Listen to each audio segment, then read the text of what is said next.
Hi, how are you doing? I hope you are all fine. I'm happy to be back again with you. In this video, I'm going to talk about subject. The topics of the discussion is the first definition, then we have forms, and then finally we have the subject identification. Now, let's start with the definition. Well, in the previous video, we have talked about what a sentence is. A sentence is a group of words which has a subject and a predicate and expresses a complete meaning. So a subject is obligatory in English because if we don't have a subject, our sentence will be grammatically not acceptable. We have an example here. Tanya celebrated her birthday in May. In this sentence, the subject is Tanya. A subject is a sentence element which the sentence talks about. In the sentence, Tanya celebrated her birthday in May, the subject is Tanya. So the sentence talks about Tanya. If we don't have the subject here, our sentence probably will confuse the person who we are talking to, and the sentence is grammatically not acceptable. Let us have some other examples. Here we have Maureen presented her paper at 2. The subject of the sentence is Maureen. The sentence talks about Maureen who presented her paper at 2. And then here we have Bobby at a donut. The subject of the sentence is Bobby, and the sentence talks about Bobby. The whole sentence talks about Bobby. Without the subject, the sentences are not acceptable. In English, we have several forms of subject. We have several classes or word categories for the subject. We have the first is a pronoun, then we have a proper noun, a noun phrase, a verb phrase, a clause, and then we have several other categories which can also become a subject in a certain situation. Now let's talk about a pronoun. A pronoun is a word category which functions to substitute a noun or a noun phrase. So the functions of a pronoun is to substitute, to replace a noun or a noun phrase. We have I teach grammar. The subject here is the pronoun I. Well, I does not replace a noun or a noun phrase because we always call it I in English.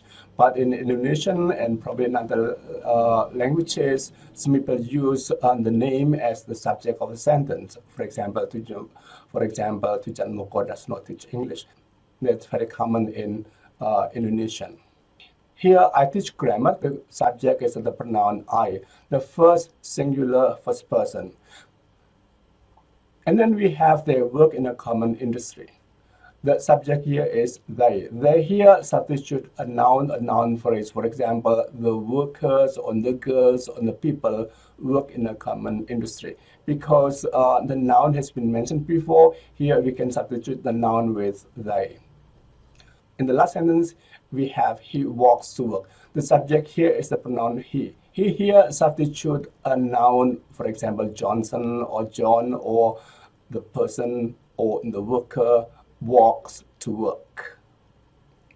Well, to repeat, a pronoun is a word category with functions to substitute or replace a noun or a noun phrase. The choice of a pronoun depends on the person, whether it's the first person, second person, or third person, and also the number and gender. They work in a common industry. Here we have they because we have a plural noun as a subject. The girls work in a common industry. We have the girls as a subject, and because the girls is a plural noun, we have they as a subject. Johnson walks to work. Here we have he here because Johnson is a male person, is a man, and therefore we choose he.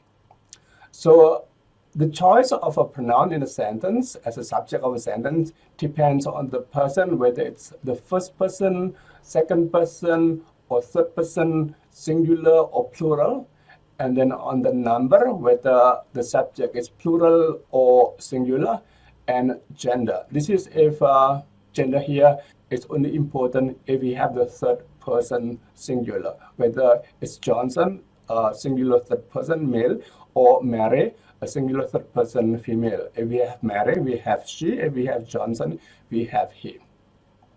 The next form of a subject is a proper noun. A proper noun is a noun which refers to the name of a person, city, institutions, or any other object. If we have Dujan Moko, my name, that's a proper noun because it's the name of a person. Indonesia is a proper noun. It's the name of a country. Bali is a proper noun. China is a proper noun because it's the name of a country. Here we have some examples. Wendy teaches in an elementary school. Wendy here is a proper noun, it's the name of a person. Bali is a famous tourist destination. Bali here is a proper noun. It's the name of an island, it's the name of an area. So we have a capital letter. Little Mix sings love songs. Little Mix is a girl band, so it's a name, and therefore we have a capital letter for these two words. A proper noun is written with an initial capital letter. The next category of a subject is a noun phrase. A noun phrase is a group of words which has a noun as the head. Here we have the examples. The student like the grammar class. The students here is a subject. We have students as the head word and the as the modifier. It's an article or a determiner. In the next example, we have the meeting lasted for 1 hour. The subject of the sentence is the noun phrase, the meeting. Meeting is the head, and the here, an article, is a modifier. In the last example, we have the train from Jakarta does not stop in small stations. Here we have the train for Jakarta as a subject. It's a noun phrase. The head word is train, and it has a determiner, the, and a preposition phrase from Jakarta. So the subject of the sentence is a noun phrase, a train from Jakarta. The train from Jakarta does not stop in small station. Let's continue with the next form of subject. We have a verb phrase. A verb phrase is a group of words which has a verb as the head. As a subject, a verb phrase appears in two forms. The first is a to infinitive form, and the second is an ing form or a gerund form. We have to infinitive as a subject in these sentences. To study English is challenging. The subject of the sentence is to study English. It's a verb phrase, it's a to infinitive. To study English is challenging. To love somebody demands a lot of sacrifice. Here, the subject of the sentence is to love somebody, and the predicate is demands a lot of sacrifice. We need to be careful when we have a to infinitive in the beginning of a sentence, because a to infinitive in the beginning of a sentence is not always a subject. For example, we often say to study English, we need a lot of practice. To study English, we need a lot of practice. The subject is not to study English, but we. To study English, we need a lot of practice. But if we say to study English needs a lot of practice, then the subject is to study English. To study English needs a lot of practice. The second form of a phrase which can become the subject of a sentence is a gerund. We have sentences like smoking is a bad habit. The subject here is smoking. Smoking is a bad habit. Public speaking needs several different skills. The subject of the sentence is a verb in the ing form, public speaking. So to repeat, if we have a verb phrase as a subject, we have two forms. The first is to infinitive, and the second is a gerund or stem plus ing form, like smoking or public speaking in these examples. Now let's continue with the next form of a subject. We can also have a clause as a subject of a sentence. A clause is a group of words which has a subject and a predicate. Now let's see how a clause can become a subject. We have 4 types of clause which can become the subject of a sentence. The first is a that clause. The second is WH word clause. The third is a whether clause. And the last is WH word to infinitive. Now let's see how these types of clause can become the subject of a sentence. That Nadine has done her best does not need to be proven. The subject of the sentence is the clause that Nadine has done her best. That's the subject. and the predicate is need to be proven. In the second example, we have that Goliath fell was a fact. The subject of the sentence is in that clause that Goliath fell, and the predicate is was. In the first example, the dean is the subject of the clause and has done is a predicate, and the best here is the object of has done. So we have a that clause here with that, and then we have a subject, and then we have has, and then we have a predicate, and then we have an object. In the second example, that Goliath fell, we only have Goliath as a subject and fell as a predicate. The next kind of clause is WH would clause. We have what she said is not true. The subject of the sentence is the WH clause, what she said. We have what here as the WH would and she said as the clause. What she said is not true. Who will be in the dean has not been decided. Who will be in the dean has not been decided. In this example, who will be in the dean is a subject. It's a clause with who as a subject and will be as the predicate and the dean as a subject complement. So here we have a WH word clause as a subject of a sentence. When we have a clause as a subject of a sentence, the predicate depends on what the clause refers to, whether the subject expresses a singular person or plural person that affects the choice of the predicate. In this example, what he said is not true. We understand what he said only a single statement or only a single sentence. But if she said so many things and they are not true, we can also say what he said are not true. So when we have a WH word clause as a subject, the form of the predicate depends on what we want to say, depends on what we want to say. If it refers to a plural noun, the predicate is also should also agree with the subject. What she said are not true, meaning that she said so many things and they are not true. The next clause which can become the subject of a sentence is a whether clause. We have a clause which starts with whether. Here we have two examples for a whether clause. In the first example, we have whether Mr. Hardy comes or not is not certain yet. The subject of this clause is Mr. Hardy and the predicate is comes or not. In the second example, we have whether the participants need to pay for the conference or not confuses the students. So here probably the students become the committee members of the conference and they are confused because whether the participants need to pay or not for the conference confuses the students. So the subject is whether the participants need to pay for the conference or not, and the predicate is confuses. The last type of clause which can become the subject of a sentence is a WH word to infinitive. Here we have a question word like what or who or where or how, and a to infinitive. Well, the construction does not really have a subject, but it has an implied subject. For example, we have how to use the machine is not explained in the manual. The subject of the clause here is how to use the machine. The clause how to use the machine itself doesn't have a subject, but it has an implied subject, namely everybody. So how to use for everybody to use the machine is not explained in the manual. So in this sentence, the subject is how to use the machine and the predicate is not explained. In the second example, we have the sentence where to collect the data is not a serious problem. The subject of this sentence is where to collect the data. We have a question word, WH word where, and then we have the to infinitive to collect the data. Here we don't have an explicit subject for to collect a data, but it has an implied subject. For example, where for us to collect the data is not a serious problem.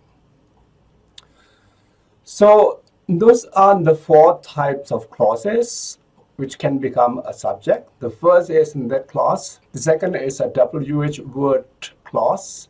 The third is a whether clause. And the last is a WH word to infinitive. Now, let's continue with the last form of subject, namely others or other forms. The other forms of a subject usually only occurs in informal situations. We have example here. Do you want to have coffee inside or outside? The subject of the sentence, outside is better, is an adverb. Outside is an adverb. So we can also have an adverb as the subject of a sentence, but it usually only occurs in informal situation. Why do you always wear a white shirt? Well, white shows cleanliness and carefulness. So here, the subject of the sentence is white. White is just an adjective, but here, in an informal situations, we can have an adjective like this as the subject of a sentence. Well, we often hear a sentence like, only the rich can enjoy the facilities. The rich here is also an adjective, and it comes with the rich, the poor, but they are a short form of the rich people, the poor people. So in informal situations, we can have adverb, an adjective, and also probably a preposition as a subject of a sentence. In the room is better. In the room is more convenient. In an air-conditioned room is more convenient. So we can have an adverb, an adjective, or preposition in informal situations. Now let's continue with how we can identify a subject. Subject identification. We have two ways to identify a subject. The first is substituting with a pronoun. We can substitute a subject with a pronoun. Here we have several sentences. The students like the grammar class. The subject of the sentence is the students. The students like the grammar class. So here we can substitute the students with the pronoun they.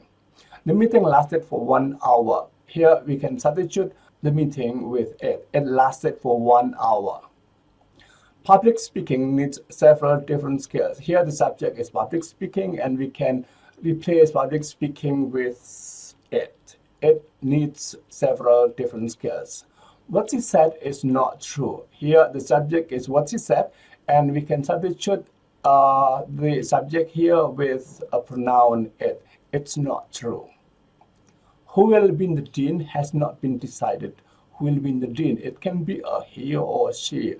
He or she has not been decided. So here we can substitute who will be the dean with the pronoun he or she has not been decided. So the first way to identify whether a group of words is a subject or not is by substituting the phrases or the constructions with a pronoun. If we can substitute the phrases, the construction with it or he or she or they in a subject form, so the pronoun is in a subject form, then the group of words is a subject. The second way of identifying a subject is by asking a question.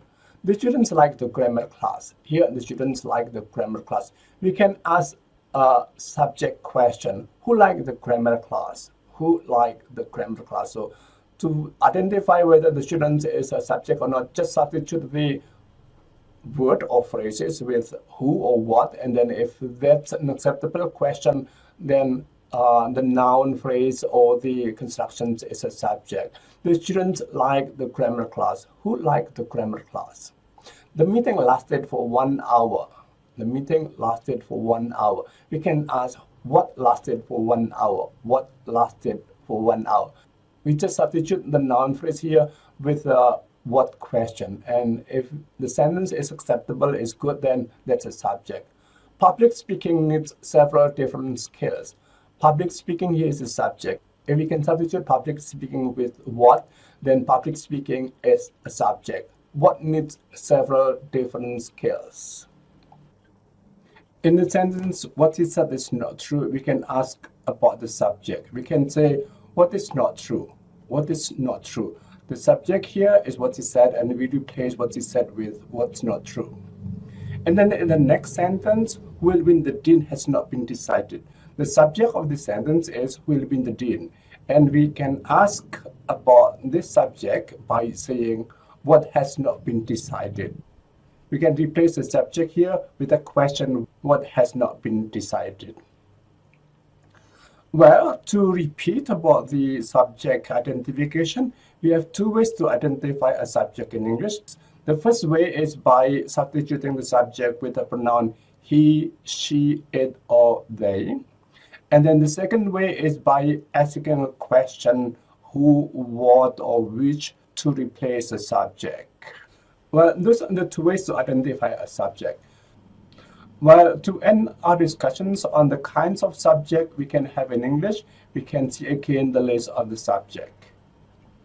We have a pronoun, a proper noun, a noun phrase, a verb phrase, a clause, and others. Here, for others, we can have an adjective, an adverb, or a preposition phrase as a subject, which only occurs in informal situations. Well, that's all about the subject. In the next video, I'm going to talk about predicate. See you in the next video.